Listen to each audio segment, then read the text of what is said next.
Bismillahirrahmanirrahim. Assalamualaikum warahmatullahi wabarakatuh.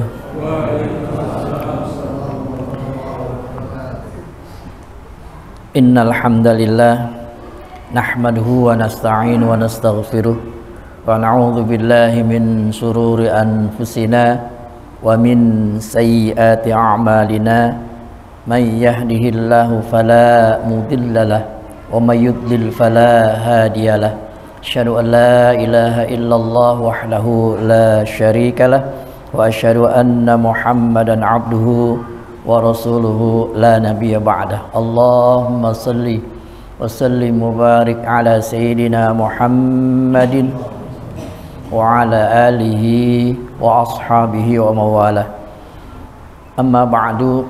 Bapak, Ibu dan saudara-saudara, alhamdulillah bersyukur kepada Allah Tabaraka wa Ta'ala atas semua nikmat karunia yang dilimpahkannya kepada kita, hingga alhamdulillah Allah masih sayang kepada kita hingga kita dikasih kesempatan, kemampuan untuk bisa melakukan ketaatan kepada Allah. Yang baru saja kita melaksanakan salat maghrib dengan berjamaah. Kita sangat berharap kepada Allah Tabaraka wa Ta'ala ketaatan kita ini diistiqomahkan oleh Allah Tabaraka wa Ta'ala sampai Allah memanggil kita dalam keadaan husnul khatimah. Salat dan salam kita haturkan kepada junjungan alam teladan umat Nabi Allah Muhammad sallallahu alaihi wa alihi wasallam. Bapak Ibu yang dirahmati Allah, Nabi dulu pernah bersabda kepada sahabat-sahabat beliau, dan ini juga berarti kepada kita umatnya. Kata Nabi, nanti kalian masuk surga karena rahmat Allah. Para sahabat pada nanya, bukankah karena sholat kami ya Rasulullah, ya, puasa, sedekah, ya, haji, umroh, maksudnya bukankah karena amalan-amalan ibadah kami, ya, seperti sholat, puasa, zakat, sedekah, baca Quran dan lain sebagainya. Kata Nabi, bukan, ya, tetapi karena rahmat Allah. Maksudnya, Bapak Ibu yang dirahmati Allah, nanti kita masuk surga itu memang dari amalan-amalan yang kita lakukan seperti sholat, puasa, zakat, sedekah, baca Quran, duduk di majelis ta'lim seperti ini, ya. Ini adalah satu amalan-amalan yang mendatangkan rahmat Allah Tabaraka wa Ta'ala. Dengan sholat Allah berikan rahmat kepada kita. Dengan puasa Allah berikan rahmat kepada kita. Dengan kita sedekah, baca Quran, duduk di majelis taklim, dan semua amalan-amalan ibadah-ibadah yang Allah perintahkan maupun yang Nabi perintahkan itu mendatangkan rahmat Allah, mendatangkan kasih sayang Allah.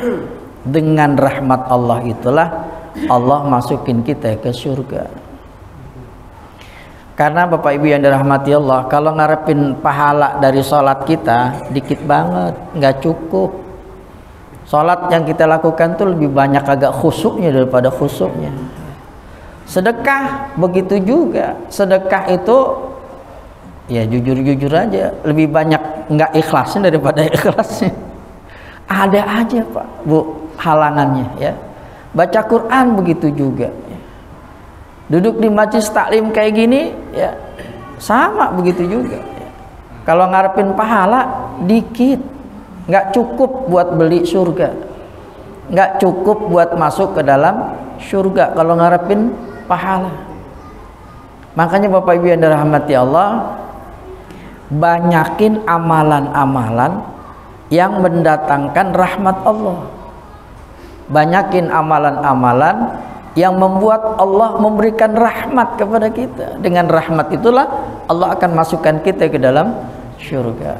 termasuk di antara amalan-amalan, tentunya amalan-amalan yang wajib itu yang harus kita kerjakan, seperti sholat misalnya, sholat 5 waktu ini wajib, laki-laki wajib berjamaah. Maka kalau kita lakukan itu akan mendatangkan rahmat Allah.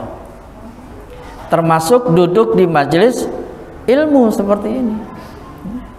Ini duduk di majelis ilmu kayak gini ini, masya Allah ya. Allah akan memberikan rahmat kepada mereka-mereka yang duduk di majelis ta'lim, di majelis ilmu. Bahkan malaikat itu mengepakkan sayapnya, Nabi mengabarkan, sampai ke langit, dan malaikat itu terus mendoakan orang yang berada di majelis ilmu itu, Allah maghfir lahu, Allah maghfir lahum, Allah marhamhum, ya Allah ampuni mereka, ya Allah sayangi mereka, ya Allah ampuni mereka, ya Allah rahmati mereka. Terus tuh malaikat doain kita sampai kita bubar. Doanya malaikat Bapak Ibu. Makanya kalau ada majelis-majelis ilmu, majelis-majelis ta'lim seperti ini, jangan disia-siakan. Jangan disia-siakan. Karena bisa jadi jangan-jangan rahmat yang Allah berikan kepada kita sehingga kita masuk surga dari sering-sering duduk di majelis ilmu, bisa jadi. Ustadz Agus Setiawan kemarin membicarakan tentang kesungguhan ya, mujahadah, tentang kesungguhan dalam melakukan satu amal, bahkan sampai amal yang paling remeh-temeh, amal yang paling kecil sekalipun ya, jangan diremehkan, jangan dianggap sepele. Karena bisa jadi senyum kita kepada saudara kita itu membuat orang itu senang sama kita, lalu doain kita, dan Allah suka dengan kita, Allah rahmatin kita. Bisa jadi itu remeh-temeh kan, cuma senyum doang gitu ya. Masya Allah.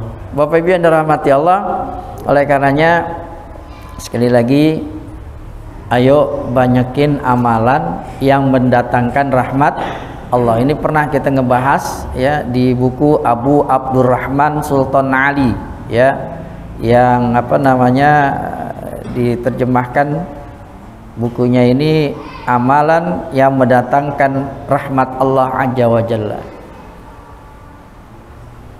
Rahmat Allah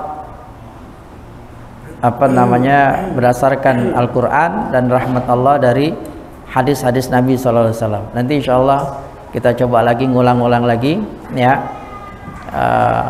karena ya harus banyakin amalan-amalan yang mendatangkan rahmat Allah tabaraka wa taala. Bapak Ibu yang dirahmati Allah, baik, kita lanjutkan tentang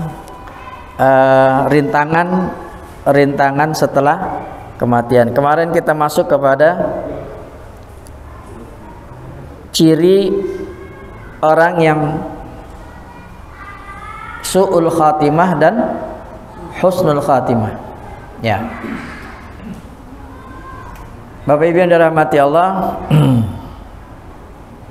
memang seseorang kita ini ya, itu ditentukan dari nanti terakhirnya kita seperti apa ya, penghabisannya kita seperti apa. Dalam riwayat di sini, sesungguhnya innal abda ya la ya'malu, seorang hamba beramal nampak di pandangan manusia dengan amalan-amalan penghuni surga, ternyata ia menjadi penghuni neraka. Dan ada seorang hamba beramal nampak di pandangan manusia dengan amalan penghuni neraka, ternyata ia menjadi penghuni surga. Dan sesungguhnya ini nih ya, wahwa innamal a'malu bi khawatihima, sesungguhnya amal perbuatan itu tergantung pangkasnya, maksudnya tergantung ya terakhir itu ya. Kalau kita matinya husnul khatimah, selamat kita. Tapi kalau kita matinya su'ul khatimah, Aduh, naudzubillah ya. Selesai kita.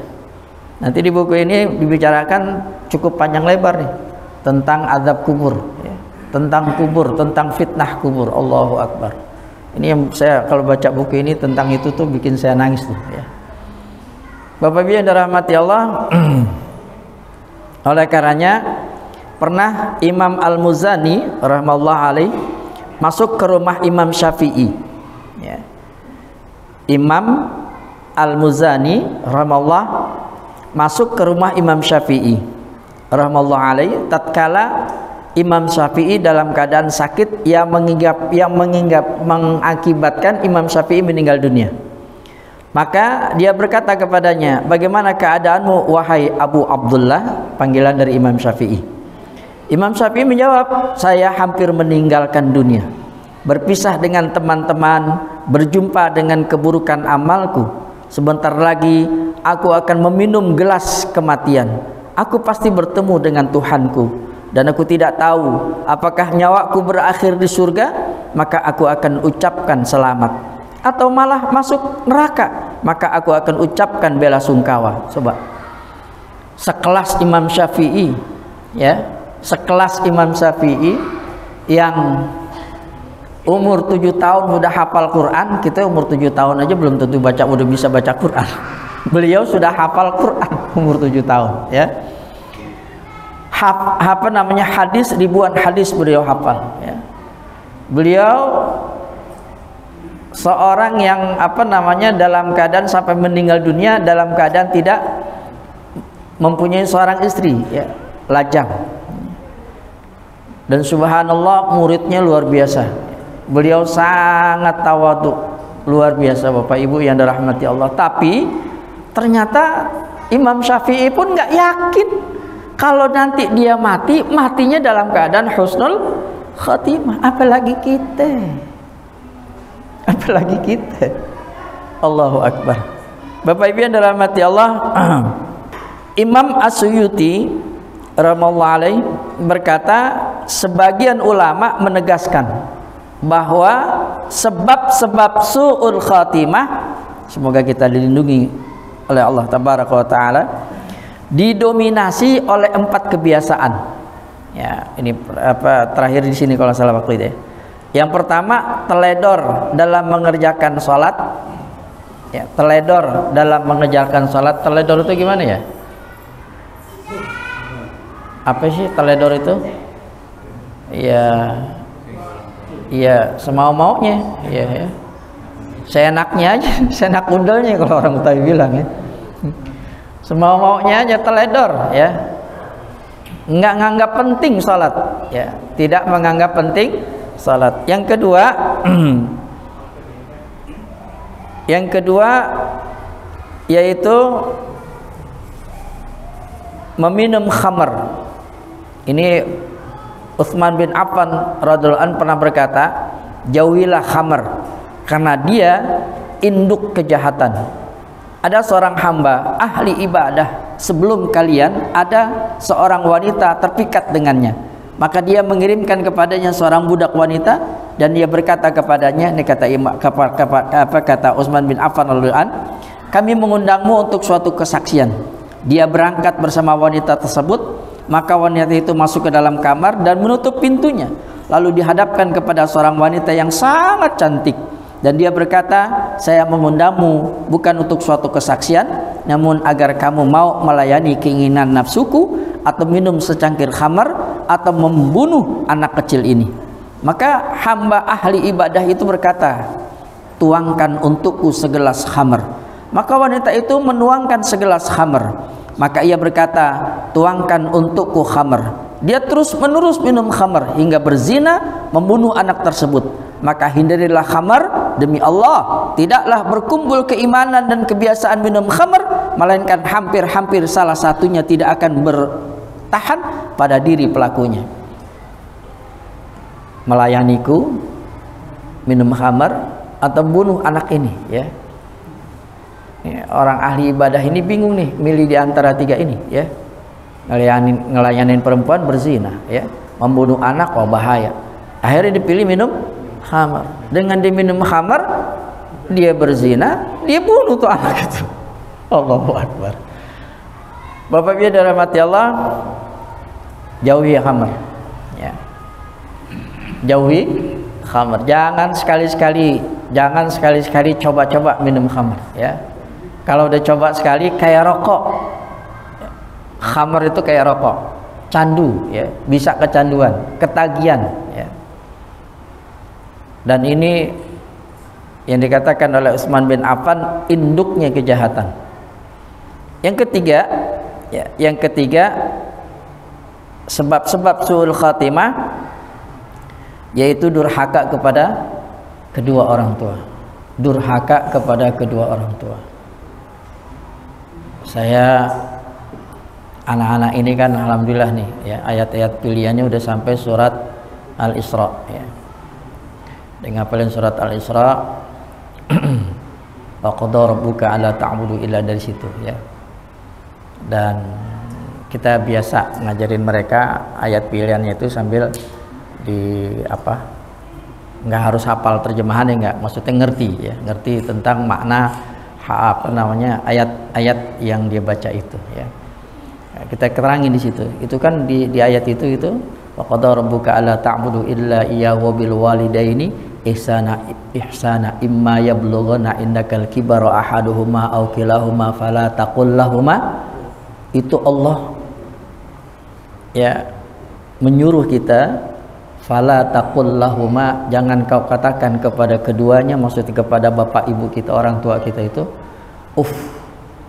Ini bapak ibu yang dirahmati Allah, kelihatannya sepele Pak Anwari.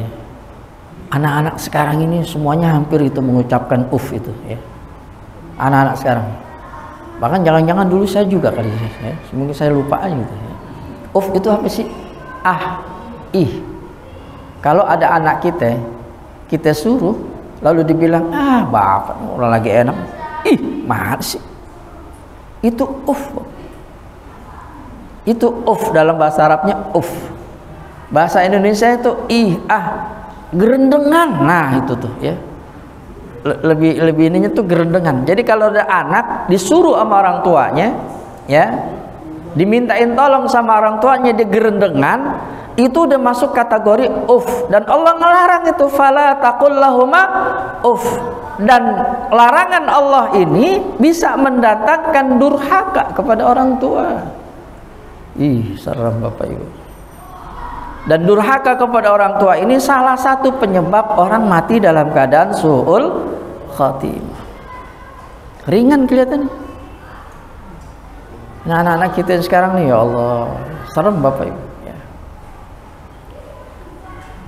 Koneksinya coba perhatiin deh, koneksinya. Kok bisa ya? Cuma anak gerendengan disuruh aja, bapak lagi mana sih, kan gitu, cuma gerendengan begitu aja kok bisa mendatangkan su'ul khatimah, bisa mendatangkan durhaka gitu. Coba perhatiin koneksinya di mana, ya. Saya pernah mikirin ini, kok bisa gitu ya, koneksinya kemana kan gitu, bisa jadi durhaka. Itu ternyata ke hati orang tua Bapak Ibu, ke hati kita. Kalau hati kita lagi nggak nyaman-nyamannya, terus anak kita gerendengan kayak gitu, kira-kira hati kita gimana Pak Anwari? Paling sakit nggak? Sakit nggak? Sakit Bapak Ibu. Kayaknya gimana gitu ini? Kesel. Ini kalau ada bapak emak kita kesel sama kita, sakit hati sama kita, kesel sama kita, itu udah durhaka namanya. Itu udah durhaka namanya itu. Dan durhaka ini harus benar-benar kita jauhin. Jangan sampai terjadi, karena ini bisa mendatangkan su'ul khatimah. Anak-anak kita ini, ya, saya udah nggak punya bapak, nggak punya emak, udah, ya. Yang di sini udah banyak yang nggak punya bapak, nggak punya emak. Yang masih punya bapak, punya emak, alhamdulillah, masya Allah, ya. Surga itu, ya. Jangan disia-siain. Surga itu, ya. Surga banget itu. Jangan disia-siain. Iya, ladang amal. Allahu Akbar. Itu pada saat emak saya meninggal, nyeselnya nggak habis-habis, ya. Sampai sekarang nih udah berapa tahun masih nyesel aja. Masih nyesel, kenapa masih kenapa aja gitu, kenapa gitu loh, ya. Allahu Akbar. Nah, makanya yang masih punya emak, punya bapak, aduh masya Allah, alhamdulillah banget, alhamdulillah banget ya, jangan disia-siain. Yang ketiga, yang keempat, jadi yang pertama kata Imam As-Suyuti, penyebab orang mati dalam keadaan su'ul khatimah, teledor dalam melaksanakan. Kenapa sholat? Bukannya zakat, bukannya puasa. Kenapa sholat? Ini induknya Bapak Ibu. As-salatu imadun. Sholat itu tiang agama ya. Kalau sholatnya udah baik, maka insya Allah yang lain, ibadah-ibadah yang lain ikut jadi baik. Makanya sholat jangan sampai teledor malah mengerjakan sholat. Yang kedua, khamar, jauhi khamar, jangan deketin khamar, jangan coba-coba ya. Yang ketiga durhaka kepada orang tua. Dan yang keempat, menodai kehormatan kaum muslimin, menodai kehormatan kaum muslimin. Ini juga di akhir zaman ini banyak banget nih. Saya tadi nggak sengaja baca tulisan Kiai, aduh lupa, saya nggak bawa HP lagi ya. Jadi apa namanya Bapak Ibu yang dirahmati Allah, cerita tentang singa sama banteng. Udah pernah dengar belum? Pak Nuri udah dengar belum? Singa sama banteng. Nah, ada di buku, lupa saya tuh ya. Saya tadi nggak iseng-iseng gitu ya. Jadi singa pengen makan 3 banteng. Banteng yang pertama, 3 banteng ini warnanya merah, putih sama hitam. Ini singa ya, kalau pengen ngadepin 3 banteng ini nggak mungkin menang. Nggak mungkin menang, pasti kalah itu singa. Nah, singa pinter. Dia bilang, ini singa pengen makan yang banteng yang putih. Dia bilang sama banteng yang merah sama yang hitam, ya, gue mau makan dia, tuh yang putih. Lo diem-diem aja, lo nggak bakalan gue makan, ya. Tapi kalau gue makan dia yang putih, lo diem aja, lo nggak usah ikut campur. Ya. Yang hitam, banteng hitam sama putih nih, ya, yang hitam sama merah, oh iya, gue nggak dimakan, ya. Udah. Kalau gitu gue diem aja. Akhirnya tuh singa makan tuh banteng yang putih ya. Pada saat singa makan banteng yang putih itu, yang hitam, banteng yang hitam sama yang merah ngeliatin aja ya. Nggak ngeliatin, diemin aja gitu. Yang penting gue nggak kemakan. Besoknya si singa ini datang lagi ya. Dilihat banteng merah sama hitam. Dia pengen makan banteng yang merah, dibilang sama yang hitam, gue pengen makan banteng yang merah. Lo nggak bakalan gue makan. Nanti kalau gue makan banteng yang merah, lo diem aja. Akhirnya banteng yang hitam pun nurut. Yang penting dia selamat. Dimakan tuh banteng yang merah sama singa. Habis. Yang hitam diem aja, gak mau bantuin. Besoknya tinggal 1 kan? Ya udah, selesai. Yang hitam juga dimakan. Inilah kondisi umat Islam saat ini, Bapak Ibu. Ada Islam radikal, ada Islam moderat, ada Islam Nusantara, ada Islam ini itu, Islam ini, Islam itu.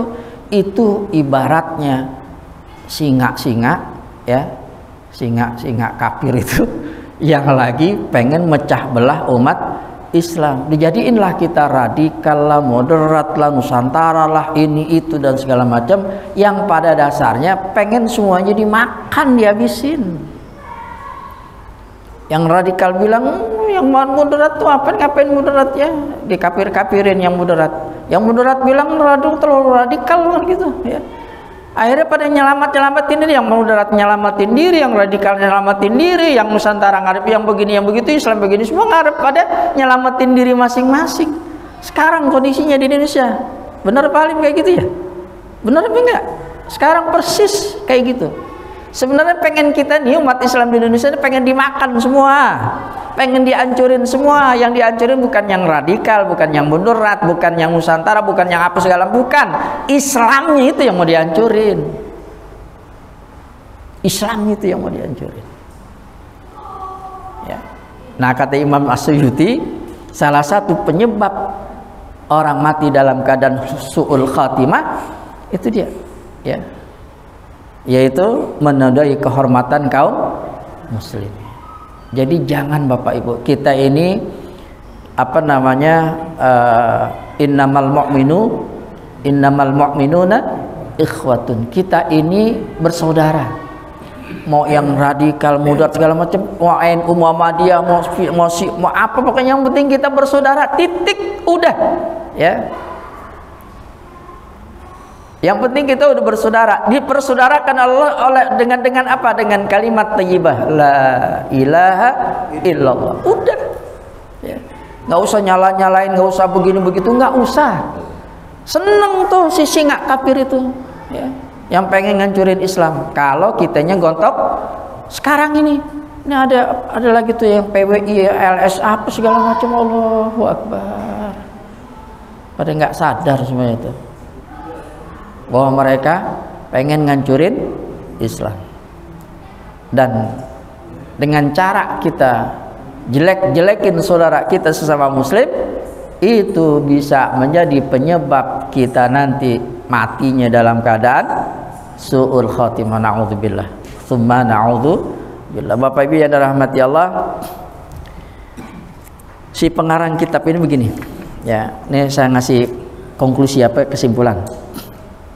Akan tetapi su'ul khatimah tidak akan terjadi kecuali bagi orang yang terus menerus berbuat maksiat ya dalam batin, dan senantiasa punya dorongan kuat untuk melakukan dosa besar dengan tujuan menipu Allah. Adapun orang yang selalu istiqamah secara zahir, tidak terus menerus berbuat maksiat secara batin, maka kami, ini kata si penulis ini, belum pernah mendengar dan mengetahui orang seperti ini berakhir dengan su'ul khatimah. Berbeda dengan orang lebih condong mencintai maksiat dan berbuat maksiat tanpa bertobat, bisa jadi ajal tiba sebelum bertobat, lalu setan menguasainya dan menyambarnya dengan ganas, maka orang tersebut celaka ketika matinya su'ul khatimah. Bisa dimengerti nggak nih apa kesimpulan dari saya penulis ini? Jadi su'ul khatimah itu Bapak Ibu yang dirahmati Allah ya,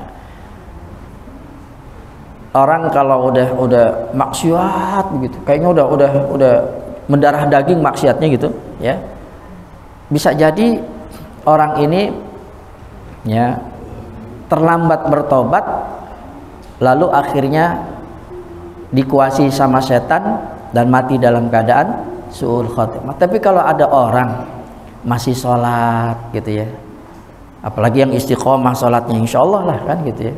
Kalau yang sholat berjamaah istiqomah insya Allah ya. Tapi kalau dia masih kadang-kadang, maksudnya ya, masih cuma maksiatnya itu nggak apa namanya, hobi gitu Pak, nggak, bukan apa sih namanya, nggak terus menerus gitu loh ya, ya kemungkinan masih bisa bertobat dan insya Allah dihindarkan dari su'ul khatimah. Bapak Ibu yang dirahmati Allah, saya sempat mencatat ada beberapa ciri-ciri orang yang mati dalam keadaan husnul khatimah ya. Kalau su'ul khatimah itu ya bisa begitulah kurang lebih. Kayak orang kafir udah pasti su'ul khatimah ya. Orang Islam kalau dia banyak maksiatnya bisa jadi su'ul khatimah ya. Tapi Nabi memberikan satu ciri orang yang mati dalam keadaan husnul khatimah. Yang pertama itu, kalau sampai kita bisa mendengarnya pada saat dia sakaratul maut, terucap kalimat la ilaha illallah, atau dia mengucapkan Allah klak misalnya kan gitu, bisa jadi itu ya, dia mati dalam keadaan husnul khatimah. Karena itu ada jaminan dari Nabi ya. Jika seseorang di akhir hayatnya mengucapkan la ilaha illallah, dakhalal jannah. Cuma sampai saat ini saya berapa kali ngelihat orang dalam keadaan sakaratul maut nggak kedengeran itu ya. Sampai mak saya meninggal, saya tidur karena kecapean. Istri saya tuh yang sempat apa namanya mentalkin beliau.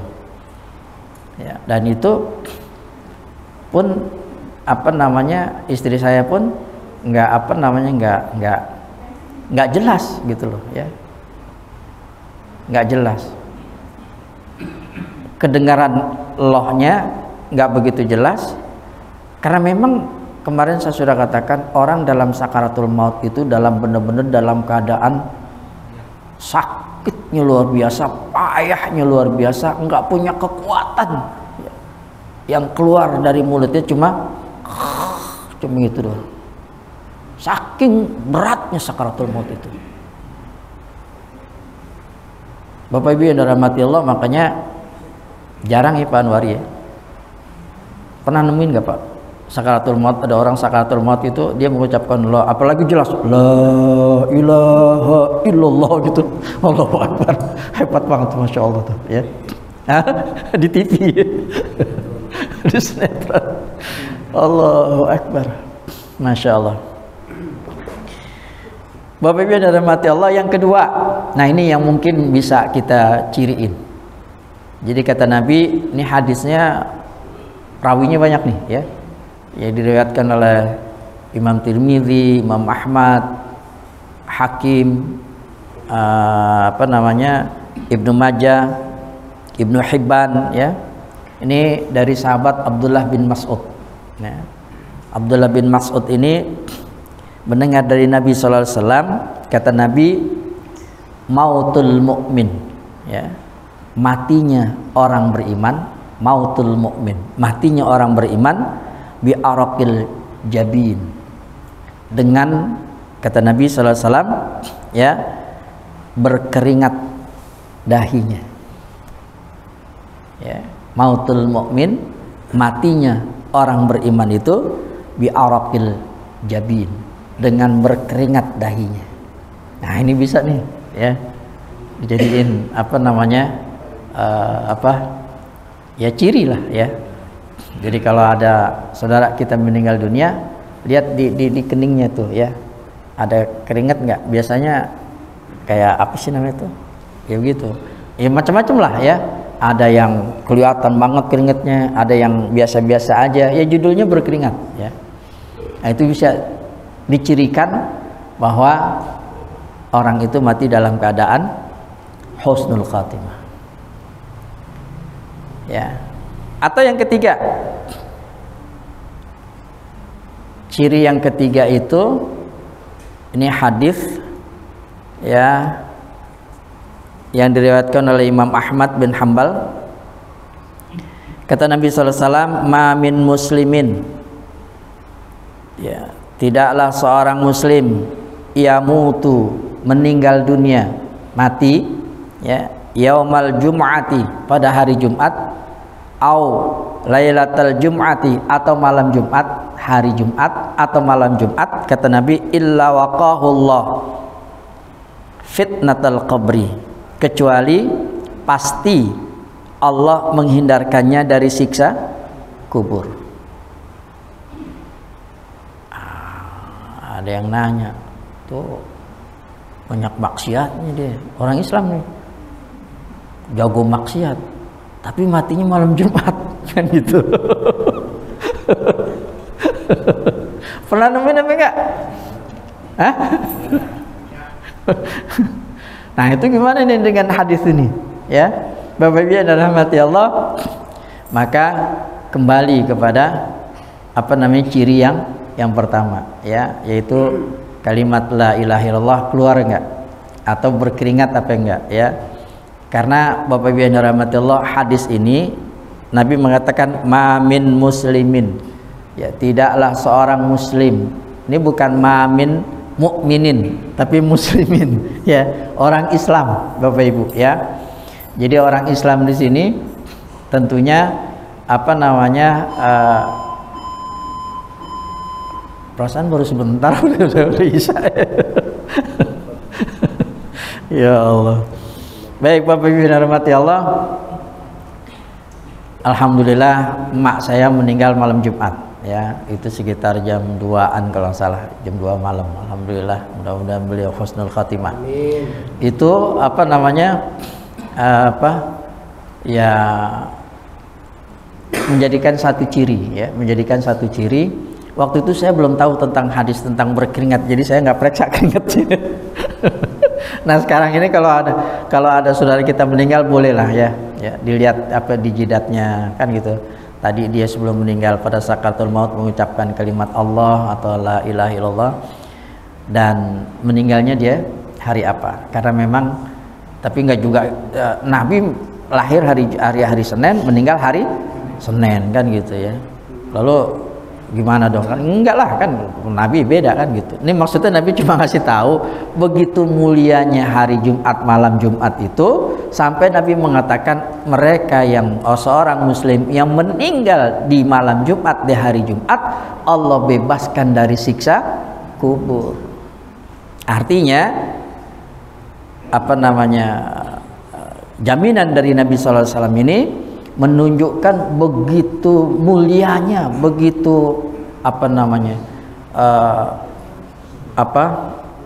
banyak berkah rahmat dari hari Jumat. Makanya malam Jumat ini ya, di hari Jumat nanti jangan kita kendorin ibadah kepada Allah. Wabil khusus Nabi nyuruh aktsirus sholata alayya fi yaumil jum'ah wa lailatal jum'ah. Perbanyak sholawat kepadaku di hari Jumat dan di malam. Udah banyakin sholawat deh ya, mulai malam ini banyakin sholawat sampai besok sampai asar banyakin sholawat. Sholawat ini Bapak Ibu bentuk cinta kita sama Nabi, dan dengan sholawat ini insya Allah kita nanti di akhirat akan duduk di majelisnya Nabi, kita akan bersama-sama dengan Nabi, mudah-mudahan juga insya Allah masuk surga bersama Nabi, amin ya rabbal alamin. Bapak Ibu yang dirahmati Allah, ini dulu yang bisa saya sampaikan. Insya Allah nanti nyambung ke misteri alam kubur. Nah, ini kalau udah masuk ke sini nih, udah masya Allah. Baik, insya Allah kita nanti malam Jumat yang akan datang masuk ke tentang kubur. Baik Bapak Ibu yang dirahmati Allah, ini yang bisa saya sampaikan, mudah-mudahan bermanfaat. Kita tutup sama-sama dengan kafaratul majlis. Subhanakallahumma bihamdika asyhadu an la ilaha illa anta astaghfiruka wa atubu ilaik. Lebih kurangnya mohon maaf. Hadanallahu wa iyyakum ajma'in. Assalamualaikum warahmatullahi wabarakatuh.